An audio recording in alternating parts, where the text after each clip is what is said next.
ನಮಸ್ಕಾರ ಮಾಧ್ಯಮ ಸ್ನೇಹಿತರಿಗೆ. ಇಮ್ಮಡಿ ಪುಲಕೇಶಿ ಹೋರಾಟ ಸಮಿತಿಯ ಅಧ್ಯಕ್ಷರಾದ ಗೋಪಾಲ್ ಮಾತಾಡ್ತಿದ್ದೀವಿ.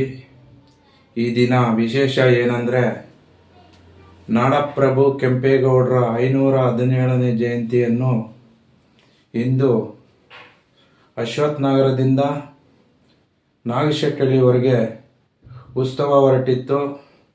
ಉತ್ಸವ ಸಮಿತಿಯಿಂದ ಈ ದಿನ ಆಚರಣೆ ಮಾಡಲಾಯಿತು.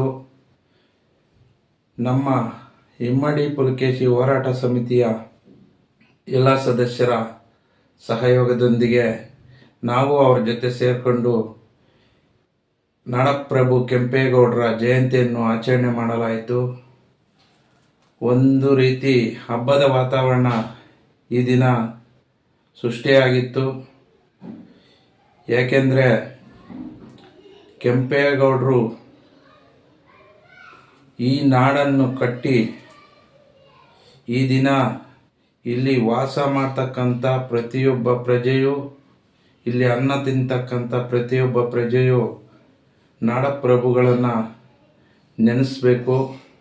ಯಾಕಂದರೆ ಈ ದಿನ ವಿಶ್ವದ ಭೂಪಟದಲ್ಲಿ ಬೆಂಗಳೂರು ಅನ್ನೋದು ಒಂದು ನಗರ ಇದೆ ಅಂದರೆ ಅದಕ್ಕೆ ಮೂಲ ಕಾರಣಕರ್ತರು ನಾಡಪ್ರಭು ಕೆಂಪೇಗೌಡರು. ಆದ್ದರಿಂದ ಪ್ರತಿಯೊಬ್ಬ ನಾಗರಿಕರು ಈ ದಿನ ಅವರ ನೆನಪನ್ನು ಮಾಡಿಕೊಂಡು ಅವರಿಗೆ